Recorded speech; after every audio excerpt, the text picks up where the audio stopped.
Apšerkšnyja mūsų žiemos, balta, balta kur dairais. Ilgas pasakas mažiemus seka pirkioj vakarais. Our winters are hoary, white on white, wherever you look. Long tales that tell us toddlers, evenings in the parlor, about a blizzard that gets you lost and braids the sun clipped off. The swan pumpkin bound for desert lands, about wolf and white bear and spells that devils come up with, waters splashing up from silver wells. Apie vilką, baltą mešką, burtus išdaigas velnių.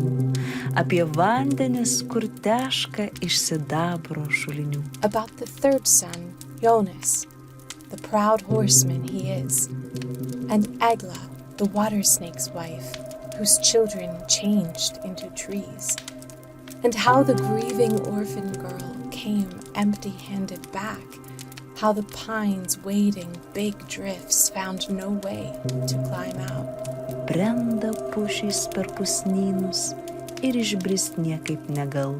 Thumbkins sleep in the drifts. There are goldfish under the ice. A witch will run across the snow without leaving tracks. Good-natured as the orphan girl is, her stepmother stays mean. As grandma nods off, so the story stops short. Salome Oneris, the grandma's tale.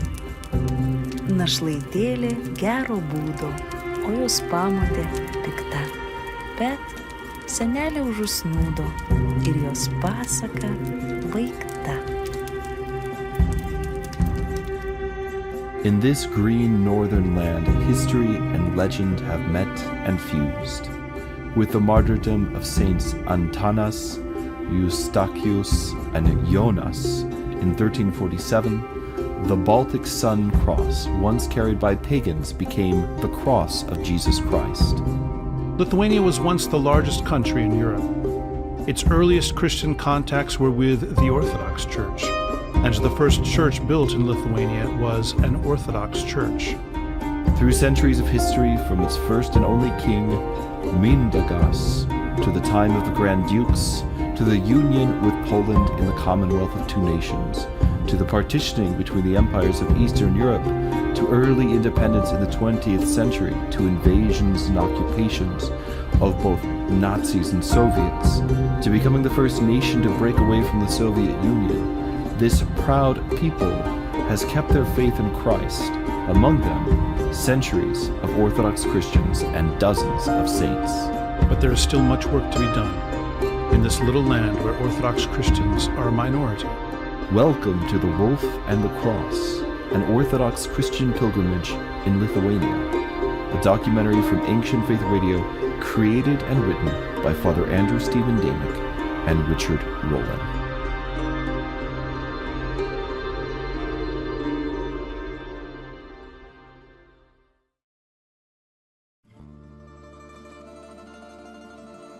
Our last 3 episodes have focused mainly on the great natural beauty of Lithuania, its important cities and churches, and its complicated religious history as a borderland between the Orthodox East and the Latin West. But these descriptions and accounts have also been interwoven with stories of another kind, legends, hagiography, and the stories of Lithuania's wonder-working icons. And although there is a real difference between mythology, folklore, and hagiography, they are all part of a collective lore, which has an important place in the life of a people, far more important than yesterday's news or even the history of recent decades. In the ancient and medieval world, people groups understood themselves as a body, held together, not just by relationships to their living contemporaries, but also to the past and to their future. Another essential dimension was their relationship to the land. It might be hard for us to imagine this as modern people. After all, the smallest unit we usually conceive for a people is the nation-state. What is more, the melting pot of American society and the untethering effect of suburbia and of economic realities such as the housing ladder mean that, for many of us, our identity as part of a family, tribe, or clan is not tied to any particular place. The very idea of place in the modern world has given way to space, in which any place is as good as another, its relationship to your story being more or less arbitrary. Thus, the house that you grew up in was just a stepping stone, a place your family lived while your father had a particular job, something you outgrew as the family became too large or wealthy enough to buy a different house, which was in turn sold to you by another family who had outgrown or aged out of their house, and on and on. In this paradigm, modern suburban churches take the name of the street they're on, or of the neighborhood they're in, and if the church ever moves to a new building, they change their name for the new street or neighborhood. In the pre-modern world, the lore of a people formed the connective tissue between place and time, between their past and present. This lore was made up of myth and mythology, of legends and hagiography, of history and things which were not quite history, all of which together manifested the pattern or blueprint by which their future would be built. If places and events were connected to each other on the horizontal axis of chronological history, they were also connected along a vertical axis of stories, songs, and rituals to the sacred time of the Gospels, and to the illo tempore, the great time of their people's founding. Thus, from ancient times, Christians dedicated their churches to the great feasts of our Lord, of His most pure Mother, and of His saints, making ordinary spaces into places, under the protection and patronage of members of the Divine Council.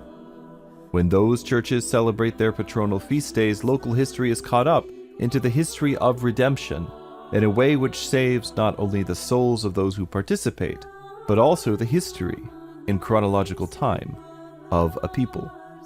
For examples of this, we may consider the feast days of Our Lady of the Gate of Dawn and Our Lady of Trakai, which we discussed in previous episodes of this documentary. These feast days are a source of unity among Orthodox and Roman Catholic Christians in Lithuania, even though they are sundered by 1,000 years of painful religious history and schism.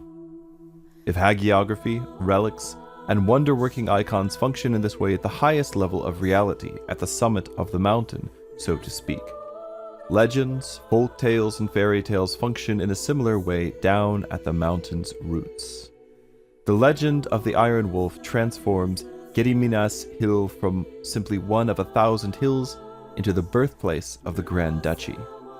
Without the tale of the giantess Naringa, the Curonian Spit is simply an interesting geological formation, instead of the site of a primordial battle against chaos. The legendary connections between ancient Roman patricians fleeing the tyranny of Nero and the Gediminid dynasty may not be strictly historical, but they have informed the self-understanding of a pious and freedom-loving people for generations. Stories like this are the narrative equivalent of a pilgrimage, revealing the heart of a people. These stories often take on a highly symbolic form, distilling the complexities of historical realities into universal patterns.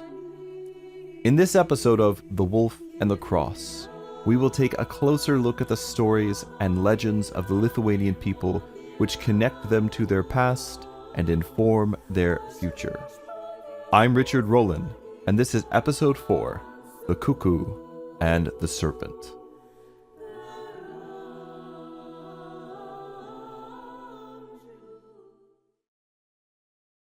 Father Stephen Damick is an Orthodox priest and biblical scholar focusing on the ancient Near Eastern historical and mythological context of the Bible.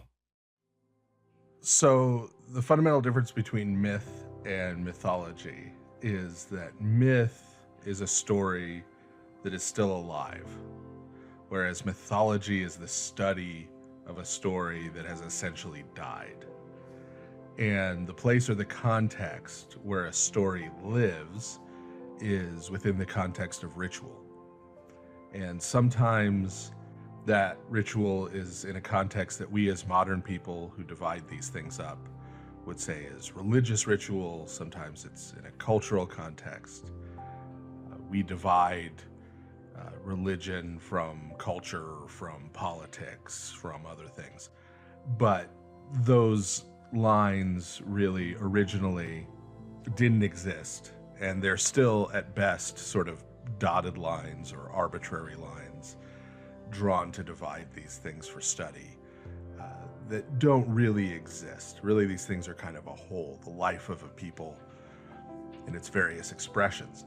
And so that ritual could be as simple as just the retelling of the story at certain times and places, in particular contexts. It could be far more advanced. It could be ritual that allows for a real participation in the story. But in any case, it is within that ritual life that the story continues to have life for those who are participants in the ritual, not necessarily for people who stand outside and are looking on from afar, looking from outside. But those who are within, who are participating ritually, that story is alive for them. But then the time inevitably comes where the ritual breaks down, the people group ceases to exist as a people group, and we're left with, perhaps, in some cases, preserved the story. But now that life is gone. It's sort of the dead body of a story.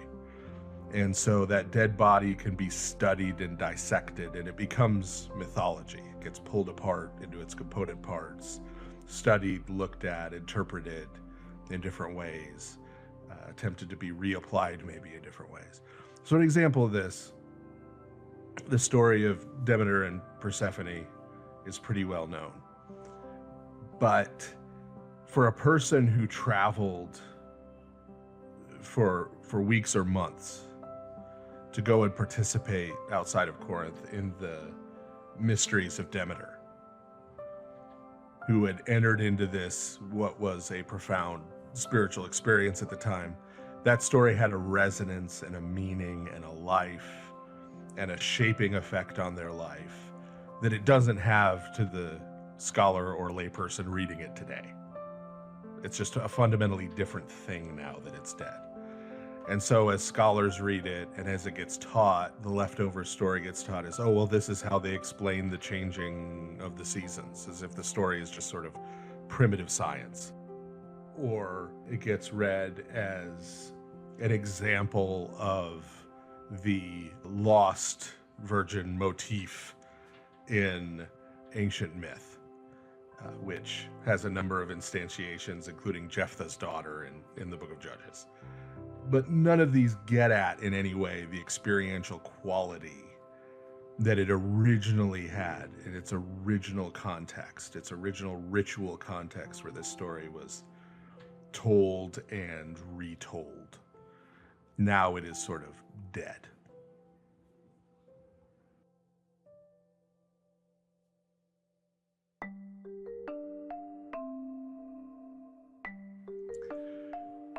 So we can read and study mythology, right, the myths of the past, in a number of different ways and in a number of different contexts. So there are bad ways to do this, because once something has become mythology, because it's no longer a living thing, you can break pieces off, you can weaponize them, you can twist them around, you can use them, try to sort of repurpose it and use the original power that the story had in service of various kinds of agendas. That is a bad way to try to use mythology. That is an unhelpful way. That is one of the dangers of, for example, the scriptures being reduced to mythology rather than functioning as myth. If you separate the scriptures from the ritual life of the church, then you can pull them apart and weaponize bits and pieces of them to argue for all kinds of things, right? Once you've sort of smashed the cathedral down, abolitionists and slave owners can both pick up pieces of rubble and throw them at each other. And this can be done with great cultural myths as well, especially once they fall into mythology. But a better approach right? We can't really, this is one of the problems that sort of modern attempts to revivify paganism have. We can't really ever bring that sort of dead body back to life. We can't really resuscitate it. We can't really recapture that original experience. But part of the reason why the ritual participation in that story, as in that particular story, as opposed to other stories, right, had power and resonance, is there was contained within it some sort of truth. There was some element of spiritual truth, some correspondence with spiritual reality that is reflected there. It may be warped, it may be bent, it may be twisted 180 degrees in some cases, depending on which of the old pagan stories we're talking about. But there is some truth connection there. And if we sort of sift through the rubble to try to find those connections, to try to find what was it that made this story different than all the other stories this culture told, that gave it this power and resonance, then, reality is reality. Pagans, Christians live in the same reality, right? And in many cases, it's sort of like what Christ said to Saint Photini, the Samaritan woman. We worship what we know, you worship what you do not know. Not that the pagans were worshiping the true God, but that they were pushing around in relative degrees of darkness and finding the reality around them, even if they misunderstood it, didn't quite understand it. And seeing those contours can help give us a better understanding of the shape of the more direct Christian truth of Revelation.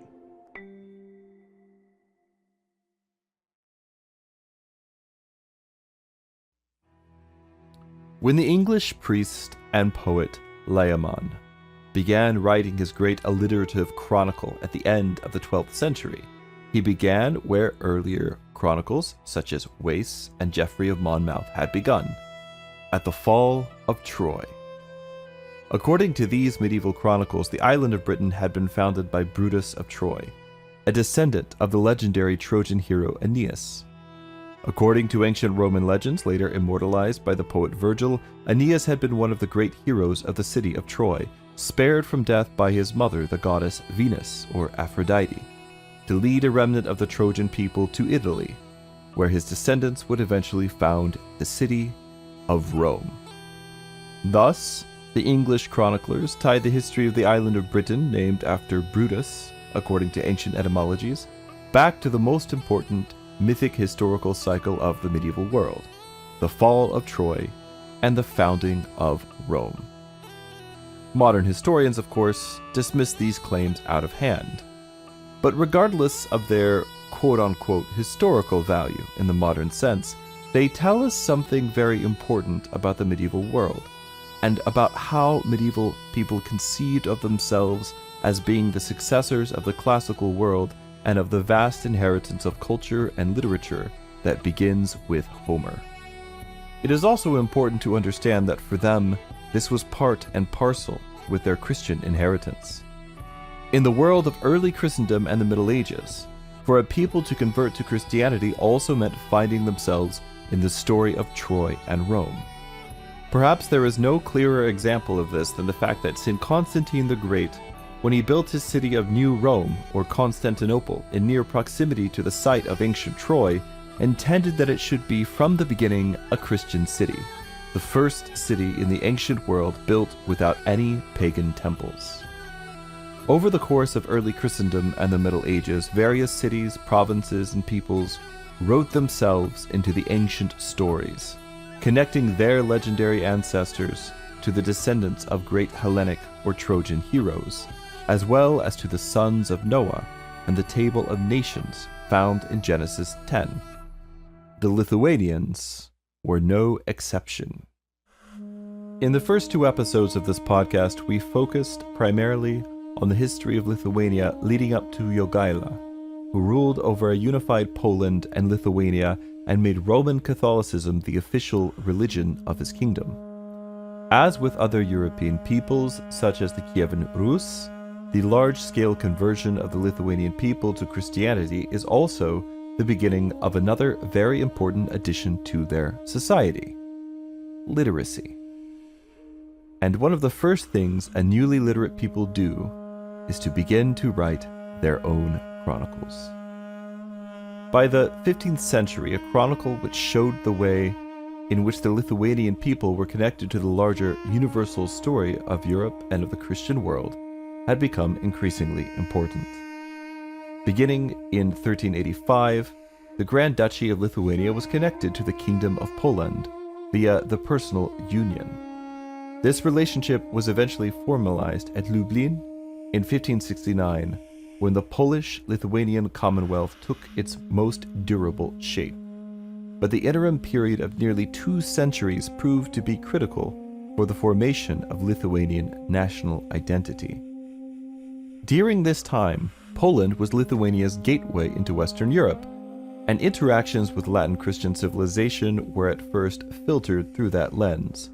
This led to claims on the Polish side that they had brought civilization to a barbaric land, that the Lithuanians were thus mainly the recipients of all of the benefits of the personal union with the Kingdom of Poland.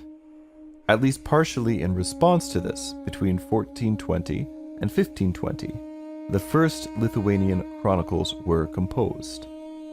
Sometimes these chronicles are all lumped into one by scholars, but they should be understood as 3 works building upon one another. The first, the short Chronicle of the Grand Dukes of Lithuania, was composed in Smolensk and has a particularly orthodox flavor to it. It survives only in later compilations, the earliest of which was put together in 1446 by Gerazim, the Orthodox Christian Bishop of Smolensk, along with the help of his clerk Timothy. This chronicle was probably composed when Vytautas the Great had temporarily converted to the Orthodox Christian faith, as part of his bid to be crowned king of Lithuania. Although history eventually took another path, Gerazim is effusive in his praise of Vytautas and supports the claim of the Grand Duchy of Lithuania over against the Kingdom of Poland in the Lithuanian Civil War, which threatened to tear apart the personal union after Vytautas' death. In the late 1400s, a second chronicle, the Chronicle of the Grand Duchy of Lithuania and Samogitia, was compiled, elaborating and expanding upon the earlier work. This second chronicle makes the most important addition to Lithuania's connection to the universal story of Europe, laying down the foundation for the story of Lithuania's Roman heritage, the Palaemonid dynasty. According to the second chronicle, Palamon was a 1st century Roman noble, a relative of the Emperor Nero, who had fled Italy along with 500 other Roman nobles to escape persecution. Settling in Baltic lands, they built a settlement on the hill later known as Palamono Kalnas, where they ruled for many generations until the emergence of the Gediminid dynasty. It is important to note that the only other chronicle which had been written up to this time concerning the emergence of the Gediminid dynasty was from the Teutonic Order, the long-standing crusader enemies of the Grand Dukes of Lithuania. According to the Teutonic Chronicle, Gediminas had begun his career as a stable hand. This new chronicle instead linked the Lithuanian rulers not only to a noble bloodline, but ultimately to Rome itself, and via Rome to the story of the Trojan War, giving the Lithuanian rulers a pedigree as prestigious as any European dynasty and bolstering their claims against their Polish and Russian rivals. Contrary to what many modern scholars have thought, this account was not fabricated out of thin air. It has its roots, somewhat ironically, in the 15th century annals or chronologies of the illustrious Kingdom of Poland by Jan Długosz. Długosz, whose 12-volume work was really a synthesis of various medieval chronicles, including several Ruthenian chronicles, which have not otherwise survived, was interested in tracing the origins of the peoples of Poland and Ruthenia. He recounts that the Roman noble Vilia was the original founder of the country which later became known as the Grand Duchy of Lithuania. Vilia had left Rome in the time of Julius Caesar, not Nero, because he had been a follower of Pompey the Great. He left Italy with 500 other Roman nobles, eventually settling in Lithuanian lands. The city he founded was called Romnove or Roma Nova, New Rome, but it was quickly renamed to Vilnius in honor of Vilia, in much the same way that Rome took the name of Romulus or Constantinople that of Constantine. By this account, then, Vilnius was both the original site of Lithuanian civilization as well as a continuation of Rome. According to Dugos, the sound L was added to Italia, rendering the name of this new people first Lithalia, then Litualia, and finally Lithuania. All of this was more or less in line with contemporary Italian historians, who believed that followers of Pompey the Great had settled along the Baltic, and it is among these same historians that we first find the name Palamon. Far from inventing a link between Roman and Lithuanian culture, then, the second and third Lithuanian chronicles expanded upon this legend and tried to bring it into line both with Lithuanian legends about their own history, as well as their growing awareness of the classical world. For instance, the third chronicle, called the Bichovitz Chronicle, further updates the legend of the Palamonids, having them flee Italy after the invasion of the Huns.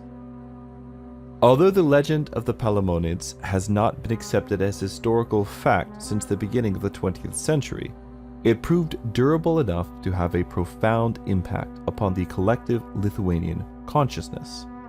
For instance, as one Lithuanian scholar, Artūras Vasiliauskas, has noted, the number of the 500 nobles, one of the most persistent elements found in every version of the legend, is a number associated in the ancient and medieval worlds with the resistance of citizens to despotism. It dates back to the Athenian Boule, a council of 500 citizens who opposed the tyranny of Pisistratos in the 6th century BC. The second chronicles change, which has these 500 nobles leaving in the time of Nero, makes for an important difference. Nobles fleeing the persecution of Nero were probably Christians. These themes, the ancient Christian character of the Lithuanian people, and a cultural predisposition to resist tyranny, became extremely important to the consciousness of the Lithuanian people in the late 16th century. These same themes would continue to echo loudly in the 20th century, when the struggle to resist tyranny and defend the Christian faith became one and the same. But that's a story for another time.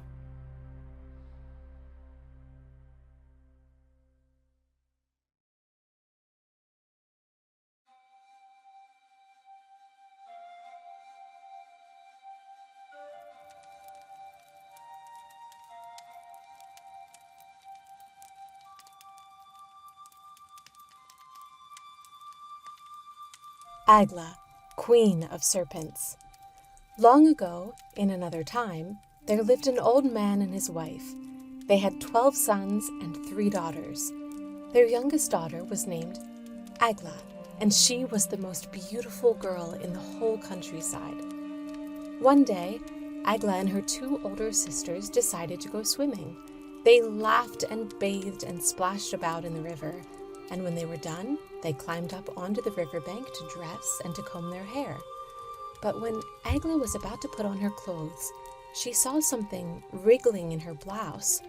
To her disgust, she found that a sea serpent had slithered up one of her sleeves. Her older sisters threw the blouse down and jumped on it, doing anything they could to dislodge the serpent. But the serpent would not leave. Finally, the serpent turned to young Agla and spoke to her with the voice of a man. Agla, promise to marry me and become my bride, and I will gladly come out of this blouse. Agla began to cry. How could she agree to marry a serpent? "Please, oh serpent," she wept, "go back to where you came from, to the deep sea, and leave me in peace." But the serpent would not listen, only calling to her again, "Agla, Agla, promise to marry me and become my bride, and I will gladly come out of this blouse." Finding there was nothing else she could do, Agla agreed, promising the serpent that she would become his bride. Her sisters, however, thought little of this, for how could a serpent ever take a human girl as his bride? When they went back and told her parents, they too thought little of this, for how could a little snake press his claim? By the next day, everyone had forgotten about the incident. Everyone except for Agla. On the third day after the engagement, the family found that all of the serpents in the land had gathered and overrun their farm, bringing a wagon with them. The whole family was terrified as the serpents slithered in heaving masses across every inch of the barn, the farm, and the house. One of the serpents entered the house itself, addressing himself to the old man to discuss the terms of the marital union. At first, the old man hemmed and hawed, refusing to believe that this was really happening, and hoping it was all a dream. But when every serpent in the land is overrunning your farm, the reality of things soon sets in, and it does not matter how one feels. So it was that the old man agreed to give his youngest and most beautiful daughter over to the serpents. But he had treachery in his heart. "I will give you my youngest daughter, my sweet and beautiful Agla, only you must give me a little time so that she can be properly adorned as a bride and so that the wedding gifts can be prepared." The serpent agreed to this, but as soon as the old man could get away, he went to a wise woman who lived on the edge of the forest and asked her what he should do. "It's easy to fool the serpents," the wise woman said. "Load up the wedding gifts in the wagon, but instead of your daughter, dress up your goose in her clothes and give him the goose as a bride." The old man went home and did as the wise woman had advised. He took his fat white goose and dressed it up in Agla's clothes. When the serpents came with their wagon, he placed the goose and the wedding gifts in it and climbed into the wagon with his daughter to begin the journey to his new son-in-law's home. But as they were beginning their journey, they heard a cuckoo bird singing in a tree nearby. "Cuckoo, cuckoo, you have been fooled. Instead of a bride, he has given you a goose. Cuckoo, cuckoo." The serpents returned to the farm, threw the goose, the old man, and the wedding gifts out of the wagon, and demanded the real bride. The old man begged for more time. "Please," he said, "I will give you my daughter, but you must give us another day to finish her bridal gown." The serpents agreed to do this, but as soon as he could get away, the old man went to the wise woman who lived on the edge of the forest and asked her what he should do. "It's easy enough to fool the serpents," the wise woman said. "Load up the wedding gifts in the wagon, but instead of your daughter, array a white sheep in the new dress and give her as a bride." The old man went home and did as the wise woman advised. He took a white, woolly sheep and dressed it up in Agla's new wedding finery. When the serpents came with their wagon, he placed the sheep and the wedding gifts in it and climbed into the wagon with his daughter to begin the journey back to his new son-in-law's home. But as soon as they were beginning their journey, they heard the cuckoo bird singing in a nearby tree. "Cuckoo, cuckoo, you've been fooled. Instead of a bride, he has given you a white sheep. Cuckoo, cuckoo." The serpents returned to the farm, threw the white sheep, the old man, and the wedding gifts out of the wagon, and demanded the real bride. The old man begged for more time. "Please," he said, "I will give you my daughter, but you must give us another day to finish arraying her in her bridal finery." The serpents agreed to this, but as soon as he could get away, the old man went to the wise woman who lived on the edge of the forest and asked her what he should do. "It's easy enough to fool the serpents," the wise woman said. "Load up the wedding gifts in the wagon, but instead of your daughter, array a white cow in the new dress and wedding finery and give her as a bride." The old man went home and did as the wise woman had advised. He took the family's white cow and dressed it up in Agla's new wedding finery. When the serpents came with their wagon, he placed the cow and the wedding gifts in it and climbed into the wagon with his daughter to begin the journey back to his new son-in-law's home. But as they were beginning their journey, they heard the cuckoo bird singing in a nearby tree. "Cuckoo, cuckoo, you've been fooled. Instead of a bride, he has given you a white cow. Cuckoo, cuckoo." The serpents returned, and this time they were in a white-hot rage. They threw the white cow, the old man, and the wedding gifts out of the wagon and demanded that they be given Agla at once. Otherwise, they threatened that the next year there would be no rain, followed by a year of flood, and then a year of famine. Seeing there was nothing else they could do, they arrayed Agla in all of her wedding finery. They put on her new dress and prepared her to meet her new husband, and Agla wept within the house. When all had been made ready, they put Agla and the wedding gifts into the wagon, and the serpents took her away. As they drove, they heard the cuckoo singing from a nearby tree. "Cuckoo, cuckoo, drive, drive, the groom awaits his bride. Cuckoo!" Eventually, Agla and her wagon full of writhing chaperones came to the edge of the sea. There, instead of the sea serpent, she met a handsome young prince. "I am the snake who crawled into the sleeve of your blouse," he said. "My name is Gilvanas, and I have come to take you to my palace beneath the sea." Then he took her by the hand and took her to a certain island from which they descended to his realm beneath the sea. Gilvanas showed Agla his palace, which was made of amber, and there the wedding was held. For 3 weeks they drank, danced, and feasted.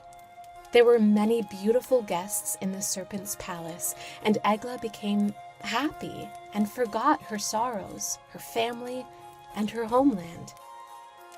9 years passed, and Agla bore her husband 4 children, 3 sons named Ajulas, meaning oak, Wosis, meaning ash, and Bilshus, meaning birch, and 1 daughter named Drebele, meaning aspen. Agla had all but forgotten her family until one day, when she was playing with her oldest son, Ajulas, he asked her, "My dear mother, where do your parents live? I would like to go and visit them." In that moment, Agla remembered her sorrows, her family, and her homeland. She remembered her father, her mother, her brothers, and her sisters, and she began to wonder how things were going for them. Were they in good health?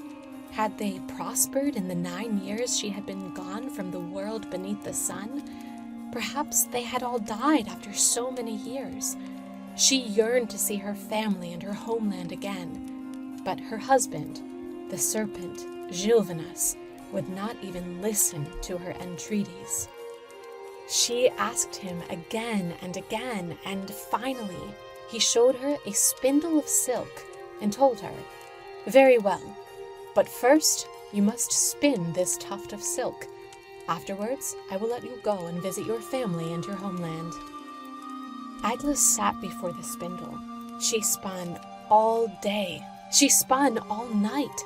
She spun and she spun, but the silk would not spin. "Spin, spin, spin," she said. "But it will never be spun." And she knew that she had been tricked. So she went to an old woman who lived beneath the sea, who was known to be a witch and a sorceress. Agla asked her, "Grandmother, dear heart, please teach me how to spin this tuft of silk. I spin and spin and spin, and yet it will never be spun." And the old woman told her how to accomplish this task. "Cast the silk into a new kindled fire, otherwise you will never be able to spin it." Agla returned home and cast the silk into the flames of an oven which had recently been kindled. The silk went up in flames, and when the flames died down where there had once been a bundle of silk, there was now a toad. But when Agla picked up the toad, she found it was making silk from its body. Having spun and woven the silk, she returned to her husband and said, "Now, husband, please let me go and visit my parents and homeland." Then Gilvanus the serpent drew out a pair of hard metal boots from beneath one of the drinking benches of his palace and said, "Very well, but first wear these boots down.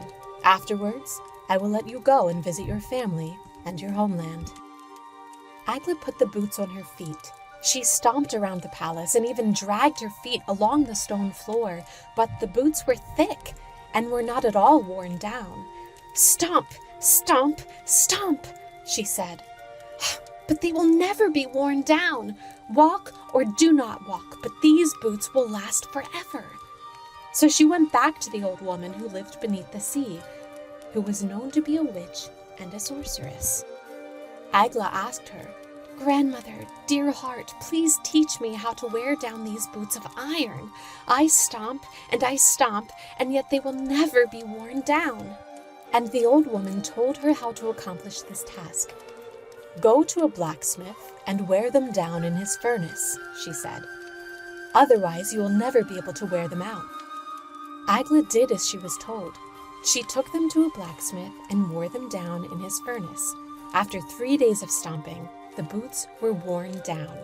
Then she returned to her husband and said, "Now, husband, please let me go and visit my parents and my homeland." The serpent said to her, "Very well, but you must bake at least a rabbit pie for the journey. Otherwise, what will you have to give your brothers and their children?" But the serpent had ordered that all of the cooking utensils in the palace be hidden, so that Agla could not cook. Agla thus found that she would have to bring in water without a bucket and make the dough without a bowl. Once again, she returned to the old woman who lived beneath the sea. "Grandmother, dear heart, please tell me, how will I bring in water without a bucket, and how will I mix the dough without a bowl?" And the old woman told her how to accomplish this task. "Spread out the sifted leavening, immerse the sieve in water, and with it mix the dough." Agla did as she was told. All day long she mixed and baked until the pies were ready. Having completed all of his stipulations, she bid farewell to her husband and took her children to visit her homeland. The serpent went along part of the way with them, getting them across the sea. Then he said to her, "Now, my wife, you should be no longer than 9 days in visiting your family and your homeland, and at the end of those 9 days you must return here, to the edge of the sea. When you return, you must come alone, just yourself and the children.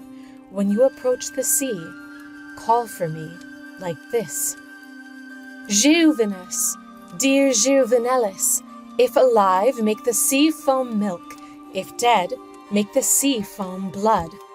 If you see foaming milk coming toward you across the waves, then know that I am alive. But if you see blood, then you will know that I have reached my end.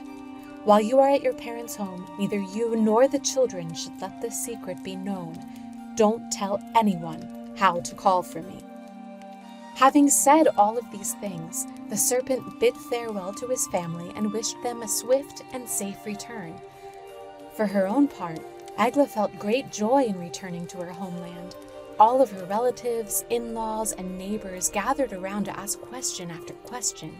Everyone wanted to know what it was like living with the serpent and what her life was like beneath the sea. She described every aspect of her life, and everyone offered her wonderful hospitality, good food and good talk, Agla hardly even noticed the 9 days passing. During all this time, Agla's parents, brothers, and sisters had been scheming about how to keep Agla from returning to her husband. They decided to question the children to find out how.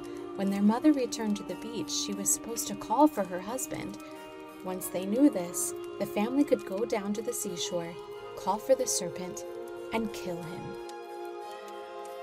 First, they called upon Ajulas, trying to flatter him by telling him how clever and handsome he was. They questioned him all day, but he said that he did not know. Having failed, they threatened the child not to tell his mother of their actions. The second day, they tried the same thing with Wosis and then with Bilshas, but they would not divulge the secret. Finally, they took Agla's youngest child and only daughter, Drebele, outside. At first, did as her brothers had done, claiming not to know, but they threatened to beat her with a rod, and, being young and frightened, she told all. Then all 12 brothers took sides and went down to the edge of the sea. Standing upon the shore, they called out, "Gilvinus, dear Gilvinellus, if alive, may the sea foam milk. If dead, may the sea foam blood." Then the sea began to foam white with milk, and the serpent came to the shore. But as he was swimming up, the brothers stood around him and hacked him to pieces with their scythes. Then they went home and did not tell Agla what they had done. After the 9 days of Agla's stay were ended, she bade farewell to her father and mother and brothers and sisters and to all of her family and friends, and went down to the seashore. She called for her husband as he had taught her. "Gilvinus, dear Gilvinellus, if alive, may the sea foam milk. If dead, may the sea foam blood." The sea shook, and the thunder rolled, and a great wave of foaming blood washed towards Agla. Agla heard the voice of her beloved husband crying out to her amid the storm. "Your 12 brothers with their scythes cut me down, for the secret of calling out to me was given to them by our own Drebele, our most beloved daughter." Then Agla turned to her children, storming with wrath. To Drebele she said, "May you becoming a quaking aspen, may you shiver day and night, may the rain cleanse your mouth, may the wind comb your hair." But to her sons she said, "Stand, my strong sons, as strong as trees. I, your mother, will become a spruce." Then all became as Agla had said. She became the spruce. Her sons became the oak, the ash, and the birch, the strongest of our trees. Her daughter became the quaking aspen, which trembles even in the slightest breeze, for she shook before her uncles and gave away her true father.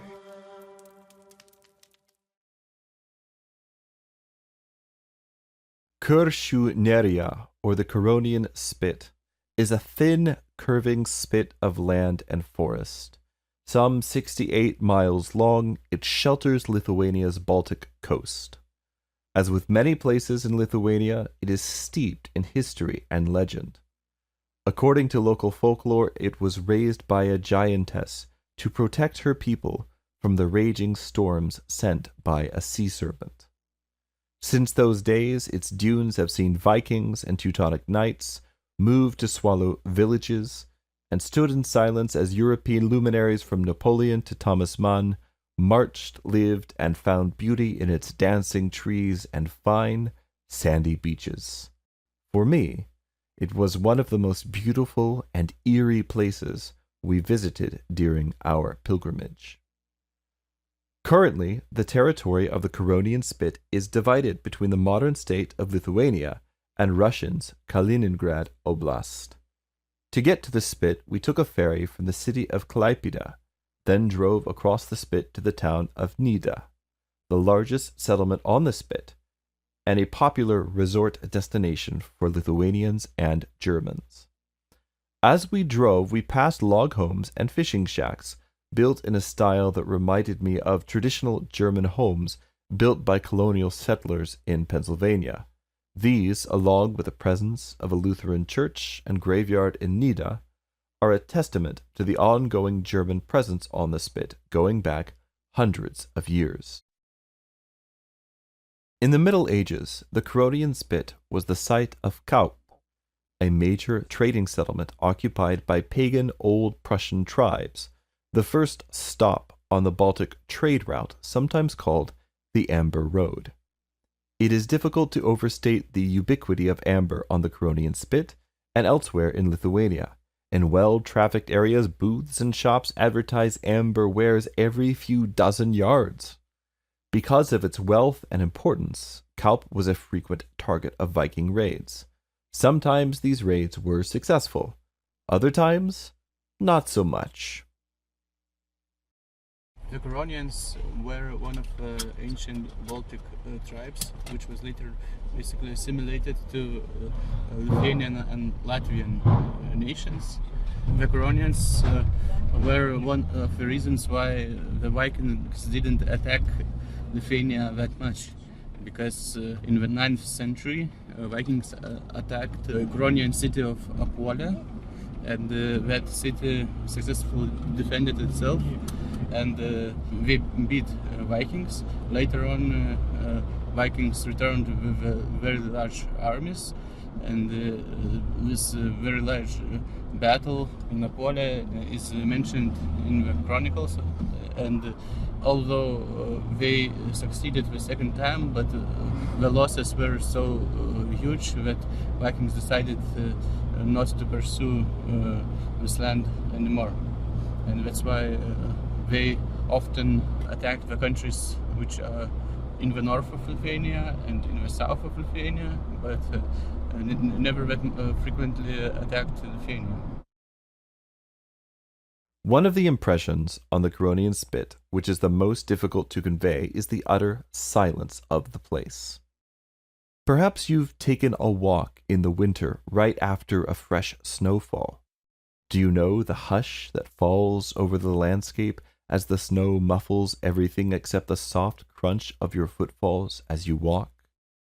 The Curonian Spit is really a series of massive sand dunes, some of which have moved in the past, thanks to deforestation and other factors, and swallowed up whole villages. The pine forests which cover most of the Spit today thrive in the sandy soil, protecting it from erosion, and the sand swallows up the sounds of the forest. As we're walking along in this sandy forest, it's a pine forest, there's lots of moss and lichen along the ground. And so the effect that it has is an acoustic effect. Yes. It dampens the sound. And this reminds me very much actually of the forest on Spruce Island in Alaska, where St. Herman lived. And not only is it everywhere on the ground there, but also there it hangs from the trees. And so the whole forest is this silent forest. Usually you're used to hearing forests have a lot of sound in them. This one is not quite silent, but it's definitely very quiet, except for us loud people that are walking through it. We've just crested the top of a hill, and we can see the Baltic Sea for the first time. As you walk through the forest of the Curonian Spit, you will encounter strange pine trees whose trunks grow in graceful S-shapes, hearts, spirals, twisting corkscrews, or running like writhing serpents along the ground. These are the dancing trees of the dunes. And astonishingly, in an age of scientific discovery and explanations, nobody knows exactly why they do this. There are theories. Some scientists believe, for instance, that it has to do with the life cycle of a certain kind of caterpillar. Somewhat more intuitively, local legend simply holds that the forest is walking or dancing, following the dunes in a stately procession. Janina Degutytė, a 20th century Lithuanian poet, saw these trees as symbolizing Lithuanian culture, driven and storm-tossed, but still proud. and on they march over Naringa quicksands, bent and sped on by the westerner, tall, speechless and bowelless pine trees, with crowns tossed and shaken, burdened with the storm's wailing and the seagulls sobbing. Like ancient rust-eaten statues, a multitude somber and silent, they march on, Naringa pines, over the quicksand landward, my sisters tall. The largest of the dunes on the Curonian Spit is called the Parnidis dune, called so, it is believed, because it has passed over the town of Nida many times over the course of the last few centuries. This dune, which rises up nearly 200 feet above sea level, overlooks the border that divides the Spit between its Lithuanian and Russian halves. The climb up to Parnidas took us on a long path through the forest until we finally reached a long wooden stairway that had been built into the base of the dune. Here, it's important to keep on the path. A misplaced foot on Parnidas can move several tons of sand, something which could have devastating long-term consequences. I still have a very distinct memory of that climb. After a quick dip in the waters of the lagoon, we'd taken off our shoes and began to hike up through the forest towards the dune. The cool sand felt good on our feet, which were tired and blistered after several long days of walking. A cool, bracing wind was blowing in from the sea, and we had to hurry to try to get to the top of the dune before the sun set. At some point during the climb, someone started beating a drum a long way off in the trees, the sand strangely muffling and distorting the sound. The place felt wild and ancient. One person in our group said, "I feel like I'm in Narnia." And as I said to someone else, if I had met a fairy at that moment, or a white stag had run across my path, I would not have been at all surprised. At the top of Parnidas there is a massive granite sundial which was built there in 1995. The feat of engineering which must have been necessary to build such a large granite structure at the top of an ambulatory dune without disturbing it is, even now, difficult to imagine. The sundial is some 45 feet high and accurate to the half hour, with notches that also indicate the month of the year as well as the solstices and equinoxes. It was the largest of the many sundials which we would see during our pilgrimage.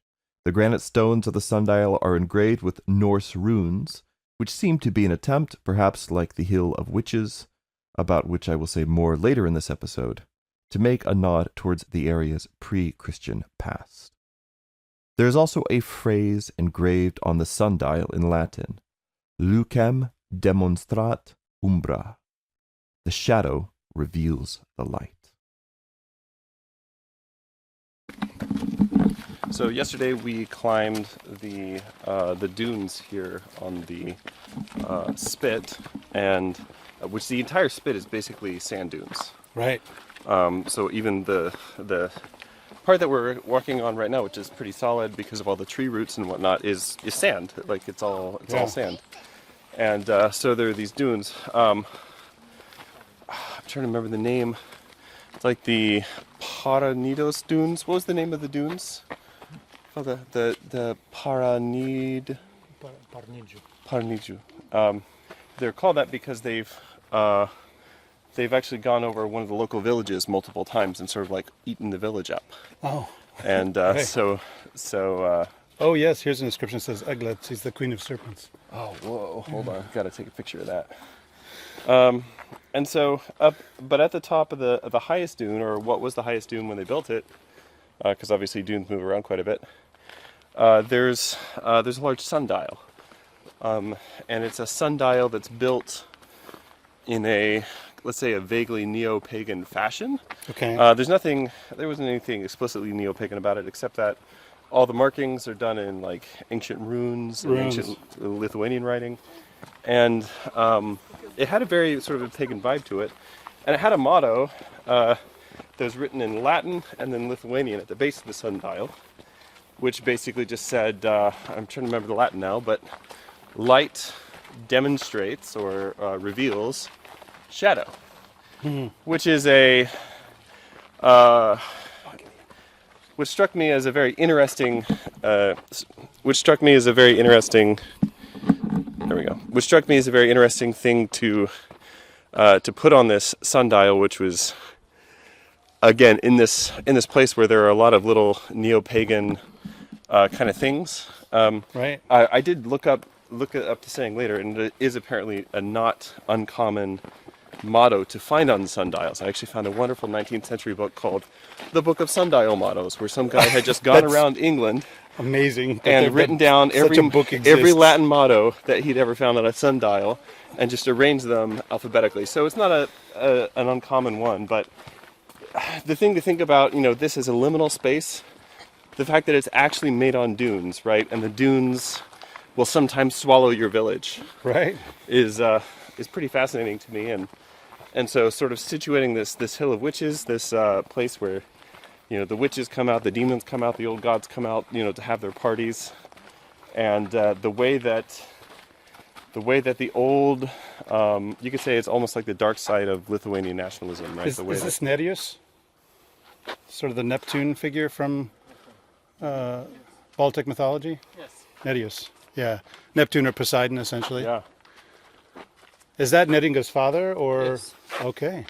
Yeah. See, we're starting to construct the relationships in our heads now. Yeah. All that to say, this is sort of a liminal space that's literally on shifting sand dunes. And of course, the thing about paganism is that, you can do what you want to it, but people appease the old gods, because if they don't, the sand dunes will eat their village. Yeah. Right. And so it's you can build a sundial on top of it. You can try to control the world or measure things by that, but at the end of the day, this stuff was not your friend.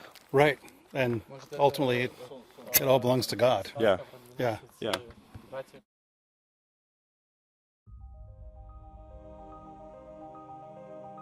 Long ago, in another time, there was a young girl named Naringa.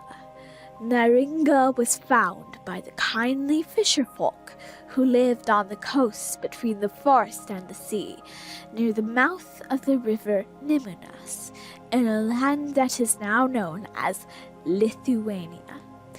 Naringa was a surprising child in many respects. Not only was she very clever and very beautiful, but she also quickly outgrew every other child in the village. Before long, she had outgrown all of the women in the village.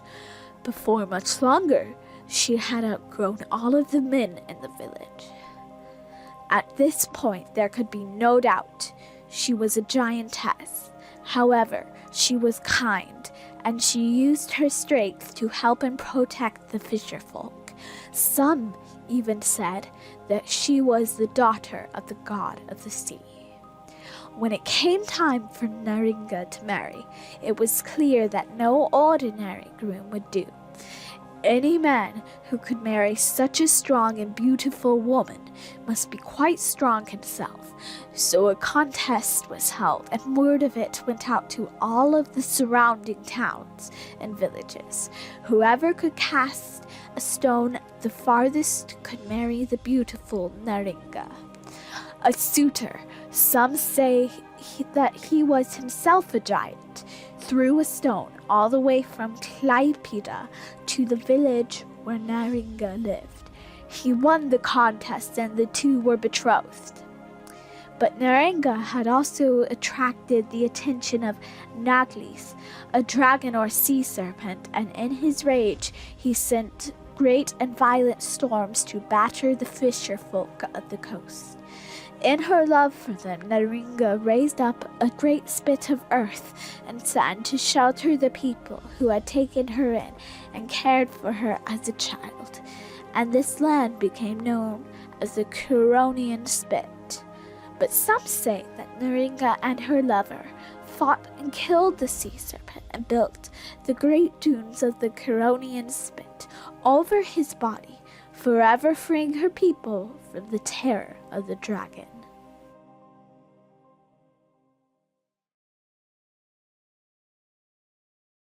Nicholas Kotar is a deacon of the Orthodox Church and an author of fantasy novels based on Russian fairy tales. Well, this is an interesting little story, the story of Naringa. To be honest, at first I didn't know. I was kind of ambivalent towards it. I wasn't sure, as somebody who tells fairy tales for fun and sort of quote unquote professionally, my mind immediately goes to, okay, what's actually going on here?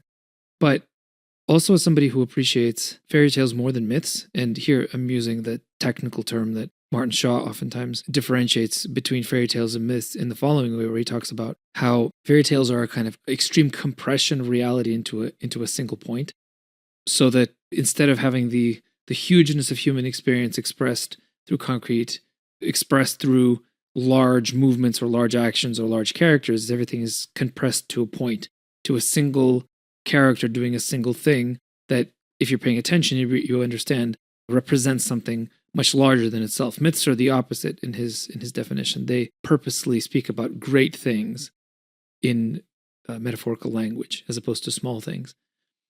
And this is, at least superficially, clearly a myth, because it's, again, in the technical sense, because it's describing a geographical formation in the old way that myths, or at least in the modern telling of the myths, where we modern people imagine that these poor ancient people didn't have a real understanding of how things work, so they made up stories with gods to explain physical realities of the weather and things like this, which to me, I can see how that is happening on some level, but I doubt that the ancients actually thought about it in quite the stark way that we ascribe to them. But on the other hand, there's something here that's going on that's a little bit different than your standard myth, and that's because there seems to be some of the kind of symbolism of fairy tale or the logic of fairy tale happening within the structure of a myth. Having the sort of semi-monstrous daughter, first off, is something that happens in both myths and fairy tales, but in the myths, the semi-monstrous daughter is most likely going to be representative of something horrible. The fact that the semi-monstrous daughter, the half-giant, is someone who becomes a buffer between the world of men and the world of the gods is more of a fairy tale moment. It works more within the typical metaphors of a fairy tale kind of mindset, of a fairy tale worldview, than it does in a more traditional mythological one. Because it's natural that someone who is of both worlds should make the choice to become a guardian of the boundary between the two. So I found that to be very interesting. And the more I thought about it, the more I thought, yeah, this is cool, because it incorporates elements of both myth and fairy tale, but in a way that allows lovers of both to enjoy it equally.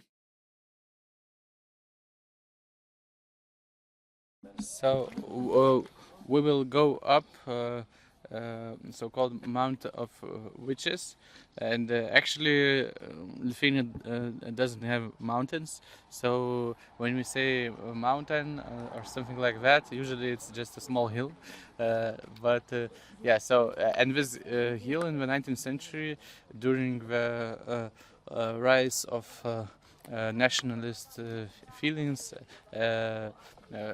restoration of ethnic culture, it was mythologized in popular culture as a place of ancient pagan rituals where witches met, etc. But that's not based on the history. It's more popular folklore, which started in the 19th century. And in the 20th century, when there was a second wave of this nationalist rebirth, one of the parts of it was that people got interested in pagan Lithuanian religion, and many artists who, if they could, they used to do sculptures and paintings dedicated to this theme. Although it was a religious theme, it was tolerated by the Soviet government because it was a dead religion. Paganism was a dead religion, and it went against Christianity, living the religion. So it was more or less tolerated. And in the 1979, group of local artists, which are named here on this wooden steles. They came here to create art, to create wooden sculptures of different witches, pagan deities, etc. And that's how modern Mount of Witches started as a tourist attraction. On the Curonian Spit, there is a site near the village of Jodkrante, known as the Hill of Witches. It is one of the most distinctive sites on the dunes, and consists of nearly 100 traditional wooden sculptures, many of them carved by Samogitian folk artists. These sculptures line various trails and hiking paths in the area and depict scenes from Lithuanian mythology, folklore, and legend. And of course, the most important legends depicted in these sculptures are those of the giantess Naringa.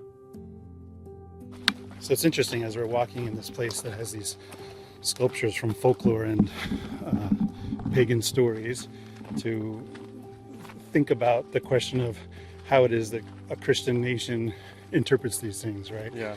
You know, that there's, as we're seeing, a lot of them are depicted in a very sort of silly, not very menacing way. There was one back there that had it's very short and squat and a long beard tucked into his belt. And I just looked at it and I said, oh, that's a dwarf. Yeah, right, exactly. And, well, they've got dwarfs just across the Baltic Sea, you know, right, over there in Scandinavia. Yes.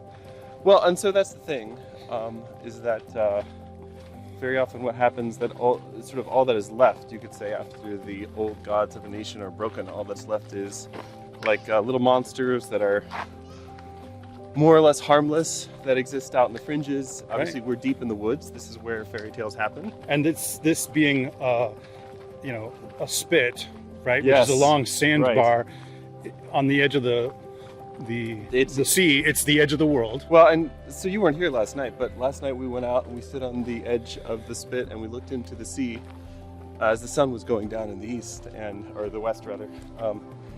And I just this isn't Middle Earth. I know. In the early Middle Earth where the sun goes down in the east. But I just had this profound feeling. It was like, man, this is the edge of the world right here. Right. And of course, you know, on the other side of the Baltic is Scandinavia, which really is the edge of the world. But yeah, so this is where the monsters are. Yeah, it's a very liminal place. But even like the Christian monsters, like when we were in Vilnius 2 days ago, walking around, and we're walking past the city hall, and there they have like, you know, sort of like a bas relief on the top.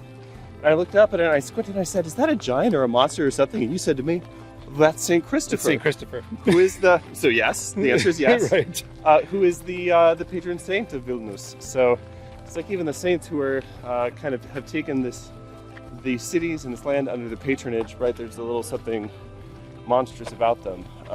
We have some people can't see this because this is radio, but we have some mermaids right here. Oh yeah, right. So that's very cool. Mermaids, again, a very liminal figure. What's the word there? Zuvimas. That's Zuvimas. Death of Naringa. The death of Naringa. And so Naringa is this giantess that created the spit that we're on, according to legend, to protect us from storms. Yeah. The Hill of Witches has its origin in an ancient summer solstice festival known as St. John's Night. On St. John's Night, the eve of the Christian feast known as the Nativity of John the Baptist, it was customary to build great bonfires around which the villagers would dance and feast. At these feasts, the rich would feed the poor, and wild herbs would be gathered to be woven into crosses and taken to the church to be blessed. Although some scholars simply see this and other Christian festivals tied to the agricultural or solar cycle as a holdover from paganism, for the ancient Christians who celebrated them, they were an affirmation that the gospel was real and not unconnected with the ebb and flow of a life lived close to the earth. St. John's Night, Joninės in Lithuanian, is still celebrated both by Christians as well as by the Romuva, Baltic neo-pagans who have attempted to reconstruct the lost pre-Christian solstice festival. In the 19th century, the area was romanticized, as Father Ginter has told us, as part of a growing Lithuanian nationalism, and the sites of the old St. John's Night bonfires were made the gathering place of quote-unquote witches, a term which, translated into English from Lithuanian, might mean a witch, but might also describe what we would call dwarves, fairies, and other mythological creatures. The sculptures there only date to the second half of the last century, however, when they were added during the Soviet occupation, but they were not the oldest religious installments on the Spit by a long shot. There are several Christian churches on the Curonian Spit. Not far off from the Hill of Witches, for instance, there is a Lutheran church and cemetery dating back to the 1850s. Walking up the hill towards the old graveyard, you will encounter more traditional Lithuanian carvings, now depicting Christ on the cross. As I walked alone through the old Lutheran cemetery, I came across a grave marked by a distinctive three-barred cross, the resting place of my own Orthodox Christian brothers and sisters. I stopped and said a prayer for them, and for all those who had been buried in that place. Not far from there is another church, this time a Roman Catholic parish run by the Franciscan order. Once again, you can see traditional Samogitian carvings outside this church, this time depicting Christ, Francis of Assisi, and other Christian figures. And speaking of Franciscans, our second day out on the Curonian Spit coincided with the anniversary of the repose of Vilis Orvidas, a 20th century Lithuanian stonemason, ascetic, and Franciscan friar. Father Ginteras told us about his extraordinary life and his impact on the people of Lithuania. So today is anniversary of death of a famous Franciscan friar. His name was Brother Vilius Orvidas, and he actually lived not that far away from here, from Klaipėda. And if you look at his photos, he's often depicted around different stones and like sniffing on a flower or something.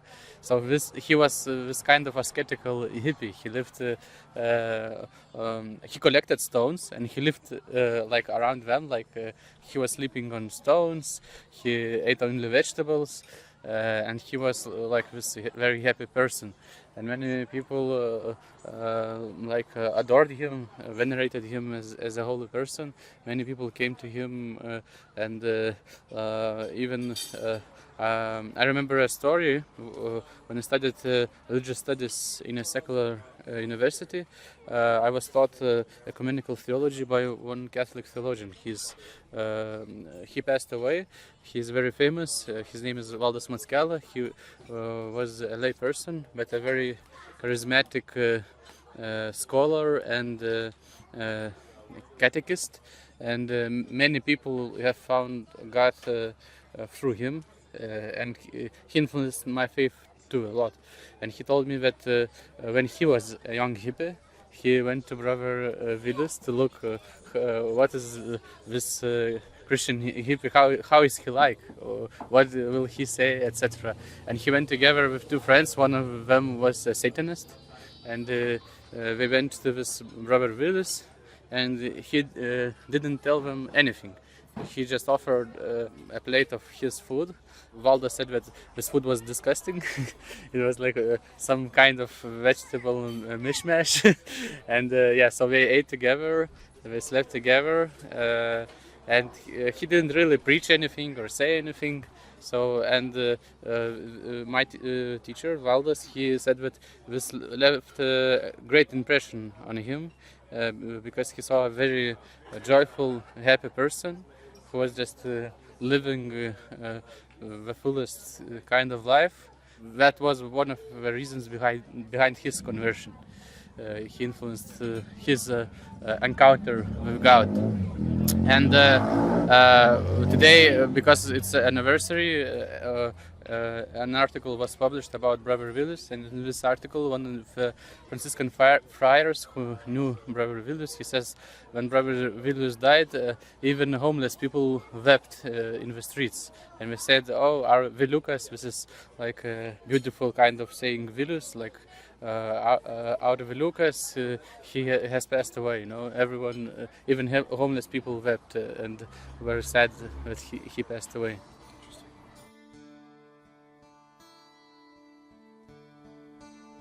In the first episode of this documentary, you heard a general outline from Father Ginteras about the ancient Indo-European origins of Lithuanian paganism as well as notes about a few of the Baltic gods worshipped by Lithuanians.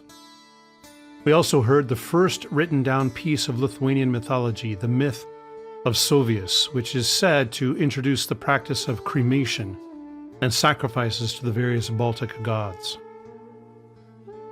To get a sense of the framework within which we can understand Lithuanian paganism, we have to point out a few facts about the known sources. Lithuanians and their early tribal forebears were pagans until the late 14th century when Christianization began under Roman Catholicism. The myth of Sovius gets recorded in a Russian chronicle in 1261, and the earliest known written sources of the Lithuanian language itself date only from about 1500. What this means is that we have no writing from Lithuanian pagans themselves, detailing their gods, their myths, their worship practices, and so on. All that we have prior to Christianization are a handful of testimonies from people who are not Lithuanians or even Balts, mainly Slavic Orthodox Christians or Catholic Crusaders. In addition to the Soviet story, the Teutonic Crusaders mention in a peace treaty with Prussian tribes that the Lithuanians worshipped a harvest god named Kurkas, whose priests were noted for performing certain burial rituals. There is also a reference in the 12th century Book of Roger, an atlas written for King Roger II by a Muslim cartographer living in Sicily, that the Baltic tribes worshipped fire, possibly a reference to worship of Perkunas, the god of thunder and lightning. A number of other fragmentary references exist from the pre-Christian period of Lithuanian history, but none are from works dedicated to describing Lithuanian pagan religion, its myths and its rituals. There's also some archaeological evidence that reveals a handful of details about Lithuanian pagan religion, including that it practiced human sacrifice. That is hardly unique to Lithuanian paganism, however. Archaeology reveals that human sacrifice was practiced by pagans not only in the Baltic lands, nor even only throughout Northern Europe generally, but nearly everywhere paganism existed in the world. Human sacrifice lasted among the Balts for a long time, too. There are indications, for instance, that Saint Adalbert of Prague, a 10th century missionary to the Baltic Prussians, was killed with an axe in a ritual manner by a pagan priest. The other sources that exist for Lithuanian paganism are all found in folk tales, whose earliest attestations are from centuries after Christianization. They cannot therefore be relied upon as accurate witnesses to pagan myth or ritual, though a number of interpreters have attempted to reconstruct such things by extracting pieces from the context of these later stories. It remains guesswork, however, based on very little information. So what was Lithuanian paganism like? We honestly don't know much at all. That said, if it was anything like the paganisms that we know more about from the same region or even elsewhere in the Indo-European world, it was a religion that included constant interaction with the gods through ritual sacrifice, including humans in some cases, and in which tribal leaders often functioned as the center of religious practice, perhaps thought to be divine themselves. Most of what remains now as living spiritual beliefs is found in folktales, such as the one we introduced to you in episode 1, to demonstrate what the Samogitian dialect of Lithuanian sounds like. Here's that excerpt again. Šios apskritai žmonės fobulin, kad senovišis kalnis buvo dikčiom didelė gerbiams, į kožnum žmogum, katrie praeidavo pro ton kalną, ane nusimdavo kepurį ir pasakydavo, labas vakars, pon Salkas kalne, katrie žmonės to nepadarydavo, taniems kaip kažkokį nematom ranką nuo galvos ten kepurį numuždavo. And here's how that tale goes in English. People from this land say that in olden days this hill was greatly revered, and each passerby would take off his hat and say, "Good evening to you, Mr. Hill of Alka." For people who didn't do this, it was as if an invisible hand would knock off their hats. Now here's what happened to one good man. As he was passing by one evening, he did not greet the hill. Several boulders had rolled by his feet from the hill when he managed to make the sign of the cross and greet the hill just in time. And this was how he saved himself from great disaster. This mild blend of animistic folk beliefs with the traditional use of the sign of the cross for protection from danger is found not only in Lithuania, but throughout Europe and the Christian world. Is there some kind of spirit in that hill? Who knows, but spirits are real, and the power of the cross is real. In Lithuanian folklore, especially after the rise of Christianity, the devil became like more of a trickster, not an embodiment of evil. And that's kind of, we could compare that to Loki in Scandinavian culture, and that's why you get a lot of funny wooden statues of the devil which depict them as a funny figure. And there are popular stories about how people trick devil into something, or otherwise devil can trick people into doing something. And for example, sometimes some very smart farmer tricks the devil into running the mill. He grinds the crops, or he promises devil some kind of reward and asks to prepare the fields for the season, and devil tricked into that does that, and often the devil tries to take revenge on those people who trick him into doing such things. Beginning in the 19th century, a few attempts have been made to reconstruct Baltic paganism. The most notable of these is Romuva, which takes its name from an East Prussian Baltic sacred grove. Romuva sees a Prussian-Lithuanian philosopher and theosophist called Vidunas, born Wilhelm Starost in 1868, as its founding father, though Vidunas himself never said that he was trying to revive a pagan religion. A leader of the Lithuanian national revival in Lithuania Minor, then part of the Kingdom of Prussia, he praised ancient Balts as having a high spirituality, with the divine represented by fire. He died in 1953. Definite attempts to recreate Baltic pagan practice were made in the early 20th century in both Lithuania and Latvia, relying significantly on adaptations from the much better attested and still extant Hindu religion, whose Indo-European roots in ancient Sanskrit texts were taken to represent a common heritage. The influence from Hinduism continues even to the present day, using Indian mythology and ritual to fill in the numerous gaps that even a reconstructed Baltic neo-paganism suffers. During the Soviet occupation, beginning with World War II, what practitioners of Romuva there were suffered persecution by the Soviet authorities, both because of its religious nature and also because of Romuva's emphasis on Lithuanian nationalism. With Lithuanian independence in 1990, Romuva came out into the open again and has since been trying to be recognized as one of the traditional religions of Lithuania, a legal classification that would give them certain privileges and funding alongside the existing 9 recognized religious groups. Recognition has not been given, however, as the Lithuanian government does not recognize Romuva as being an authentic Lithuanian traditional religion, but as a modern neo-pagan reconstruction. According to the 2021 census, fewer than 4,000 people in Lithuania identify with Romuva.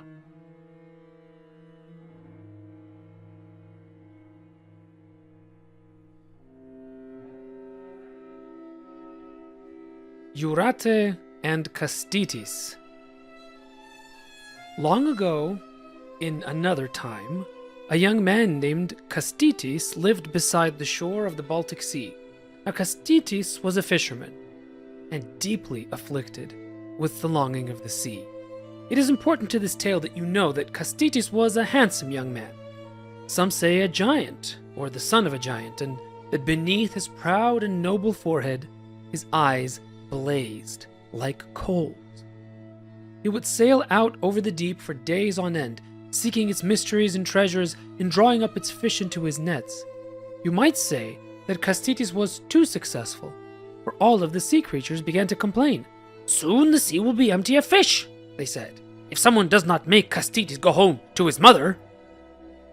All the sea creatures complained, and the complaints came down to Urate, the queen of the sea, who lived in her great palace of bright golden amber beneath the waves. So Urate sent her mermaids to warn Castitis that if he did not stop at once and go home to his mother, there would be trouble. But Castitis only laughed, and the mermaids blushed and scattered, afraid of the young man's eagerness and of the light in his eyes. The beauty of the mermaids and the mysteries of the deep only made him more eager, and he gathered up all of the fishes and sea creatures into his nets, and did not go home to his mother, but continued on in this way for many more nights. At last, the situation in the kingdom under the sea became untenable. Urate herself now felt that she had to intervene, and so it was that one night, when the moon was full and shining upon the dark, still water of the sea, that the stillness was broken, as the queen of the sea herself arose out of the churning brine and foam, her skin as white as alabaster, clad from the waist down in green that sparkled like emeralds. Pearls and iridescent shells adorned her comely neck and shapely arms. The moon shone upon her, and the stars crowned her hair, and she greeted the young Castitis with all of the terrible splendor of the queen she was. "Hail, sweet Castitis! Isn't it immodest of you, night after night, to drag your nets through my domain? For I am Urate, the queen of the sea." Urate had thought to overwhelm and shame the young fisherman with her beauty and her glory. But when Castitis saw her, he took his oar and he swiftly began to row his small ship toward her. Seeing his eagerness, his noble forehead, his flashing eyes, his powerful limbs, in that instant, so the songs tell us, Urate forgot herself, her innocence, her divinity, and fell in love with this young giant, so that he caught her, or she caught him, and they met in a lover's embrace. Then Urate took Castitis down to her home beneath the waves, to her palace of golden amber with its many rooms and treasures and secrets, and Castitis forgot his home, and he forgot his mother and the dry land, forsaking it all for that world of wonders, and for the love of Urate. And for her part, Urate found that his coal-bright eyes had here become a lovely blue, bluer than the sea or the sky, and she kissed them. And she forgot her own realm. So the waves rose and threatened the land, and all of the creatures of the land and sea cried out in fear, lest the natural order should be overthrown. Pirkunas, the thunderer, heard their cries, and he looked down on Urate, and he saw that she had abandoned the rule of her realm for the love of a handsome young giant. He hurled one of his thunderbolts, and there was a flash of blinding light and a crack of deafening sound as the golden amber palace of Urate, with its many rooms, its treasures, and its secrets, was shattered into 1,000 gleaming pieces of amber. The songs say that in the storm that followed, Castitis was washed up on the shore and lay there, dead, under the moonlight, his beautiful face still caressed by the waves. But Urate was chained to the ruins of her palace. Some say that when a storm rages across the Baltic, it is Urate struggling against her chains and weeping for her lost lover. After these storms, pieces of gleaming amber can be found washed ashore, the broken fragments of the golden palace of the Queen of the Sea.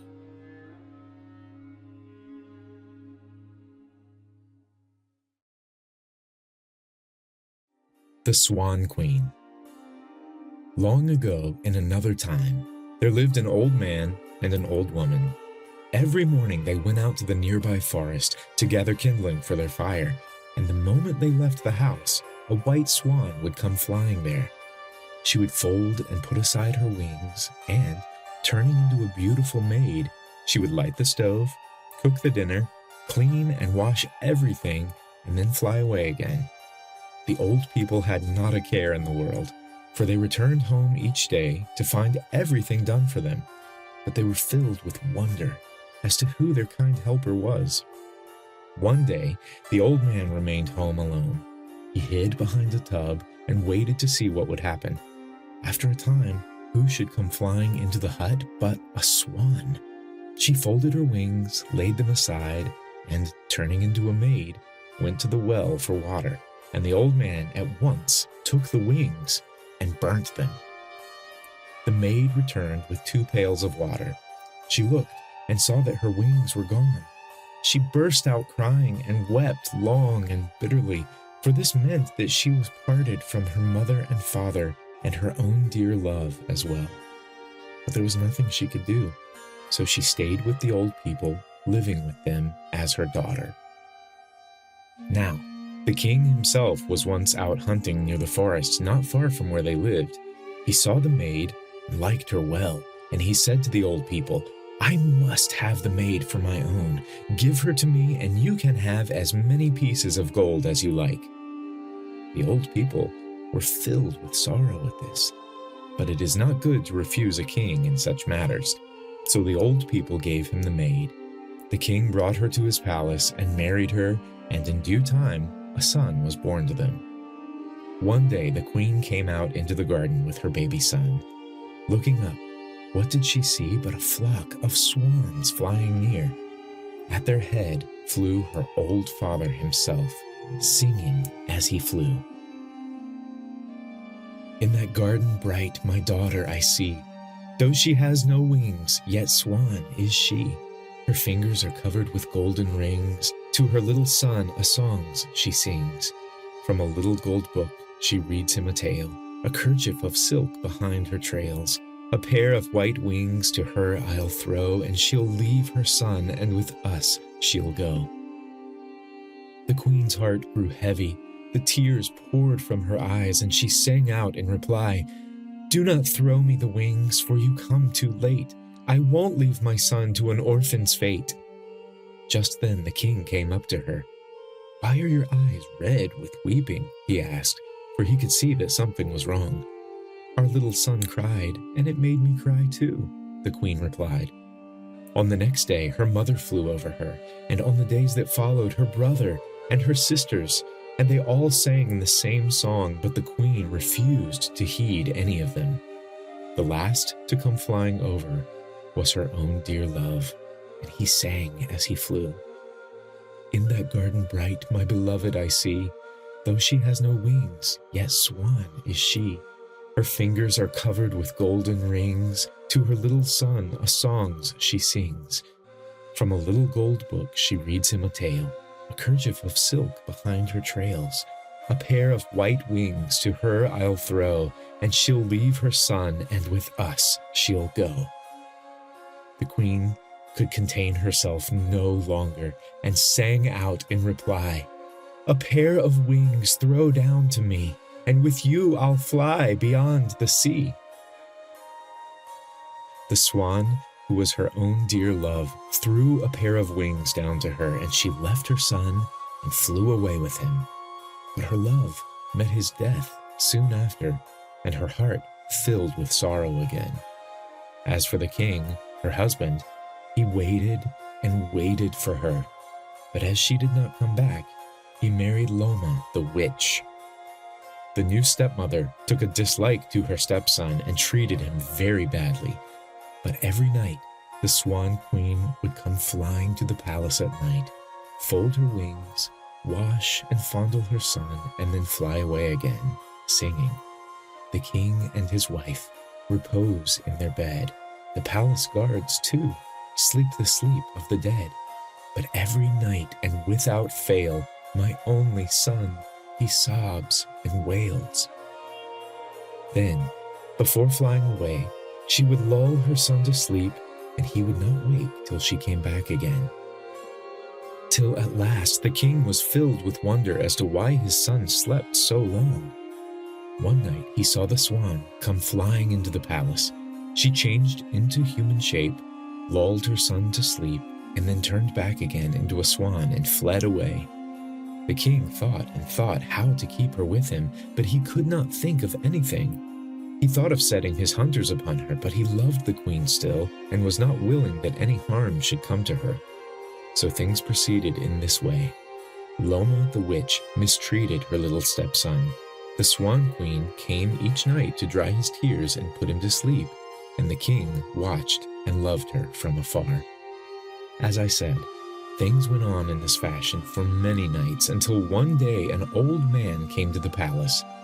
Seeing he was wise, the king asked him what he should do to catch the swan. The old man told him, "Watch and see which of the windows the swan flies out of, and put some tar on the sill. Her wings will be glued to it, and if you seize her with your left hand and tear them off with your right hand, she will return to her human shape." The king did as the old man said. He put some tar on the windowsill, and when the swan's wings were glued to it, he seized her with his left hand and tore off her wings with his right hand, and lo, the swan turned back into his own dear queen again. The king had Loma the witch put to death, and 3 days later held a great feast. People came from near and far, and mead and ale were there in great quantities. The Swan Queen lived in joy with her own dear son, and never left her husband's people again.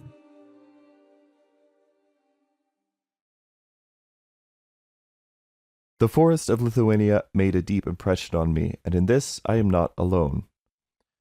Antanas Baranoskas, a poet and later on in his life a Roman Catholic bishop, was one of a group of 19th century poets responsible for the emergence of the modern Lithuanian poetic identity.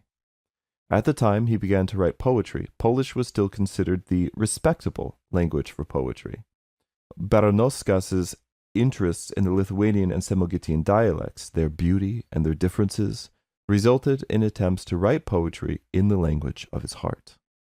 One of those poems is his early masterpiece, Anykščiai, or The Forest of Anykščiai. It speaks of the deep connection of the Lithuanian people to their forests. Our folk have always lived at one with the trees, Baranoskas says in his poem, and know few closer lifelong friends than these. For the Lithuanian people, this connection to the land is one and the same with all of their folk tales and fairy tales. It is part of what makes them who they are. The ancient forest fed and protected the Lithuanian people, providing for their needs in times of plague and famine. But this poem is also a lament, for in Baranoskas' day, the forest had been cut down by people who could see only utility and not beauty in the land of Agla and Naringa. Even in translation, this lament is a beautiful and haunting meditation on the connection of the people to their land and the ruin wrought by modernity. Stump-littered hillocks, desolate and bare. Can anyone believe you once were fair? Where are your former charms? Where did they go? Where is your humming when the wind would blow and toss the whitewood foliage to and fro and rock your pines as centuries ago? Where are your birds and nestlings to be found whose chirping such contentment spread all round? Where are your living creatures, large and small, the burrows and the lairs that housed them all? All has gone. In the deserted plain, a few disfigured pines alone remain. With needle, cone, and twig the earth is strewn. A barren waste the sun bakes hard in June, a sight the soul views with as much distress as ruined palaces rank weeds possess, or heaps of rubble, where a town once teemed, or bone-dry moss where marshland softly gleamed. Once walking here you found your eyes would ache. The forest would your soul so merry make, your heart so glad you wondered in surprise, where am I, in a wood or paradise? All that surrounds you with such beauty glows. With every scent, the forest woos your nose. And lively sounds you hear in every part, you sense a deep, calm soothing to the heart. What scents abound! Pine resin fills the air, the scent of flowers gentle breezes bear. In clearings white-red clover, chamomile, and thyme with fragrance rare your nose beguile. The presence of an anthill you can tell. Leaf, needle, pine cone have a different smell each time you pass. A breeze, however slight, will bring new scents each time for your delight. Here's aromatic cranberry and moss. Here's orchard blossom scents you come across. The forest like a living creature breathes. The nearby field and meadowland it wreathes in fragrance, while among its pines in turn the scents of field and meadow you discern. All mingle in the air, so thick they come, your nose cannot distinguish every one. It is as if wood, meadow, field combine their richest scents to make a perfume fine, which to God's glory they are offering, as they together sigh, rejoice, and sing. Their voices weave a hymn of many parts to touch with perfect harmony our hearts. How fine our forest sounds, not only scents. The forest hums, resounds with eloquence, while midnight brings a silence that is so profound you hear each leaf and flower grow.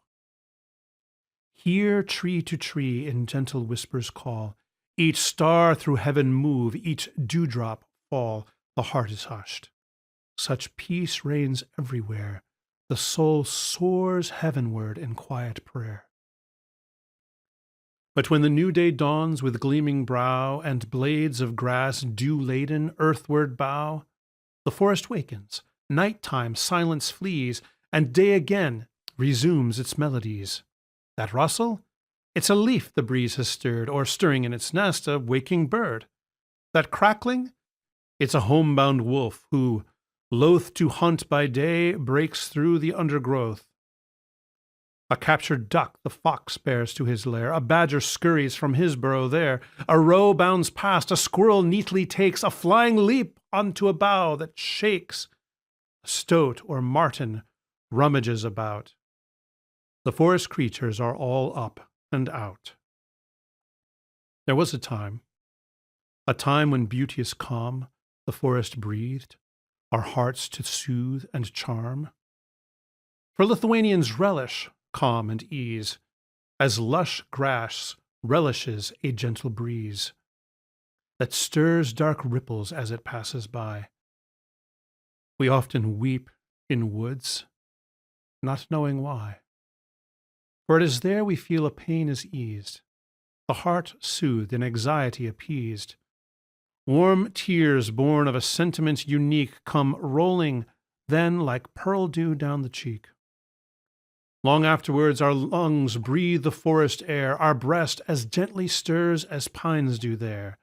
Such deep tranquility pervades the soul. It bows as wheat ears do when ripe and whole. This is the source from which our tears and sighs, our solace and our poetry arise. Now all has gone. In the deserted plain, a few disfigured pines alone remain. Our folk have always lived at one with trees, and no few closer lifelong friends than these. With windfalls only would they heat their hut. Plate doors from branches, no boards would they cut, and no axe to a trunk they ever laid unless the tree already was decayed. In turn, the forest soothed and gave delight, loved Lithuania's folk with all its might. It clothed and fed them, sheltered them as well. To bar the way to enemies it fell in evil days, a refuge from our foes, in time of grief a place of sweet repose. In happy days its charms it would unfold, at all times granting blessings manifold. Then hard times came. Of hunger people died, made bark soup, baked their bread with moss inside. Such starving folk who hardly eat at all in time of plague like trees will reel and fall, the forest pitied them. Dew tears it shed, and wet its crowns in grey clouds overhead. My starving brothers all, it cried, fight back! A blessing on the hand that wields an axe. They wept, did those who first a few trees felled. Their children groaned. The axe salvation spelled. Their children's children sighed, cut more trees down. Their great-grandchildren carted logs to town, and when to market 40 loads they sent, rejoiced, assured of one day's nourishment. With timber so abundant, prices fell. They sold until there was not much to sell. Whatever money they received, they drank, and into ways of dissolution sank. And so, no forest did our fathers find, yet found they were like brothers of one mind, to save land for the trees for which they pined. So sorely bitter tears would their eyes blind on viewing stumps. For Lithuanian souls, whom forest beauty nurtures and consoles, in treeless bleak expanses run to seed. They wither and expire in sorest need. Our treeless generation, from old songs, learns forest lore, and for a forest longs. Our folk song from a love of trees has grown, and all the songs were to our fathers known. So now a pine wood patiently they reared, and in their loving labors persevered. They raised a handsome pine grove, dense as reeds. The young at heart and children were well pleased. Such care of their new grove did people take, no twig, however tiny, would they break.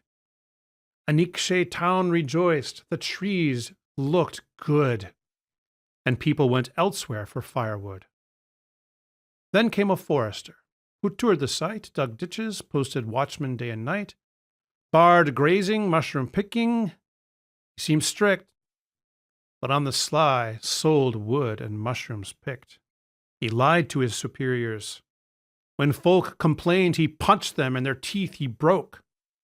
He rooted pine trees up year after year, and soon there was again a wasteland here, bare hills with stumps, for all that now remain, for which we weep and sing our sad refrain. Unfinished is my lay. Such pain at heart lies heavy on the soul, and makes it smart. That force which gnawed the forest for so long, assailing heart and soul, curtails my song.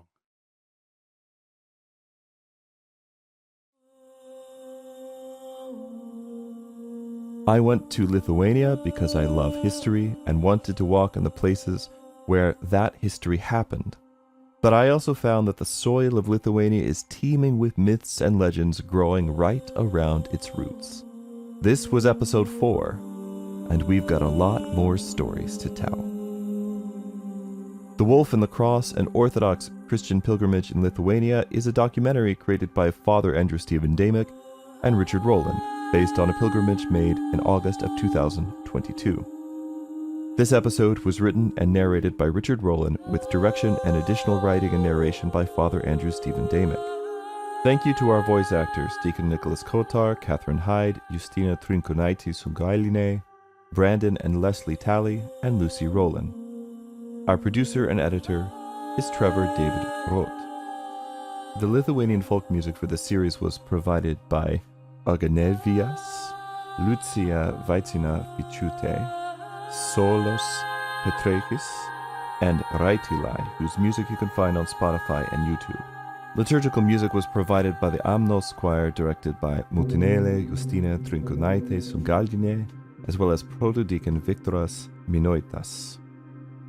Very special thanks goes to our pilgrimage guide and interpreter, as well as consultant on all things historical, linguistic, and Orthodox in Lithuania, Father Gintaras Sungaila. Thanks also go to the Exarchate of the Ecumenical Patriarchate of Constantinople in Lithuania, whose work you can find at orthodoxas.lt, and to the Russian Orthodox Diocese of Vilnius in Lithuania, whose website is orthodoxy.lt. If you want to support this kind of Orthodox Christian storytelling, share this podcast with your friends, and go to ancientfaith.com/support and make a donation. This has been a listener-supported presentation of Ancient Faith Radio.